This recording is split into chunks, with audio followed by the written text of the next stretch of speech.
Safe bang bumili ng MacBook Air M5 sa Shopee? Gaano katagal dumating pag nag-order ka online ng MacBook Air? Magkano ko nabili ang aking MacBook Air M5 at ano ang mga freebies na kasama niya?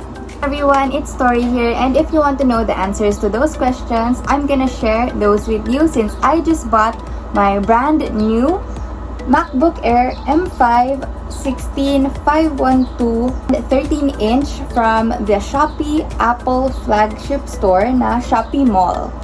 So, ayun na nga guys, I finally bought my first ever laptop or my first ever Apple MacBook. Ito yung actually yung pinaka-first na laptop na binili ko sa sarili ko because what I used when I was in college before was just a gift to me. So, it's my very first time to buy the MacBook Air, or it's my first time to buy a laptop for myself. I bought this for 69,400 pesos on the Shopee Mall because it was on sale. It had a sale siya and meron siyang freebies na Beats Solo 4 Jenny edition or Jenny collaboration ng Beats. So, yung Beats na headphones na libre dito sa aking MacBook Air M5 13 inches ay binenta ko for around 10,000 pesos sa Facebook Marketplace. So, technically, nagkaroon pa ako ng discount kasi nabenta ko siya ng around 10,000. So, ang bili ko na lang dito sa MacBook Air M5 ko ay siguro total na nagastos ko was mga 59,000, which is very sulit kasi ang nakuha kong unit was the silver one. And it is 16 RAM and 512 na storage, 512GB na storage. So, technically, nakuha ko siya for 59,000 pesos kasi nga, binenta ko yung freebies niya na Jenny or Beats Solo 4 na freebie niya, Jenny edition. Kasi, meron na akong ginagamit na headphones which is yung pink headphones ng Sony. So, hindi ko rin talaga magagamit yung freebie niya. Kaya binenta ko na lang siya.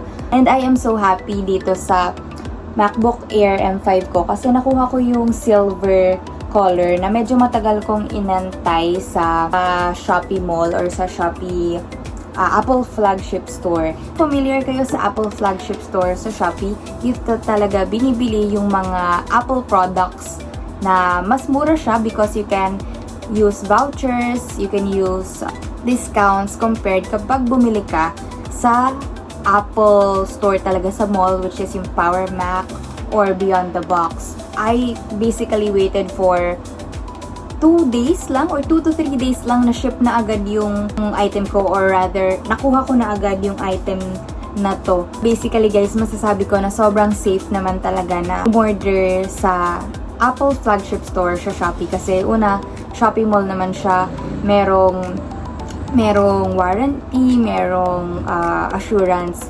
Pero you have to do it on your own risk din talaga kasi even though that you know that the shop is very much legit talaga, you never know kasi what could happen during the shipment. A lot of things going on there kasi it goes from the warehouse to the delivery hub, logistics. Ang dami pinagdadaanan ng parcel mo or ng package mo before mo siya makuha. Pero, in my case kasi, sobrang smooth lang talaga. Nauna pa siyang dumating sa akin dito sa bahay bago ako umuwi. So, kaya nakakatuwa talaga na ang aga niyang dumating as in. Namit kong payment for this one was via card. So, hindi siya cash on delivery. I think pag mga gantong gadgets, hindi pinapayagan yung cash on delivery na mode of payment. So, I will add a unboxing video at the end or in between this vlog para makita nyo yung packaging, yung kung paano siya pinak, kung ano yung mga kasama. And I just want to share with you na ito yung mga kasama niya. Meron tayo charger. Yung charger niya, gamit ko na siya, kaya ganyan na siya. Pero makikita niyo sa unboxing na bagong-bago pa talaga, brand new ito.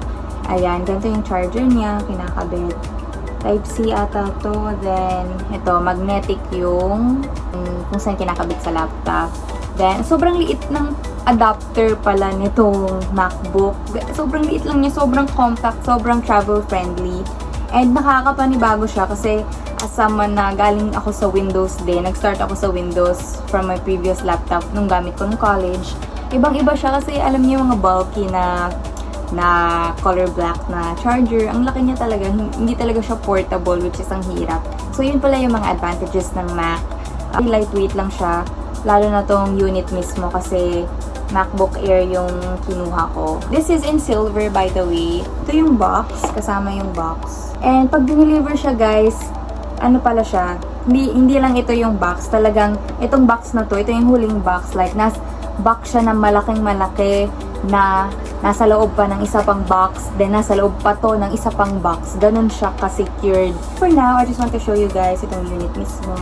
Ito siya. Color silver. Very elegant and very classy lang yung color ng MacBook Air M5 natin. 13 inches to, by the way, in silver. And actually, parang hindi naman nalalayo masyado yung colors ng silver, ng starlight, and ng sky blue.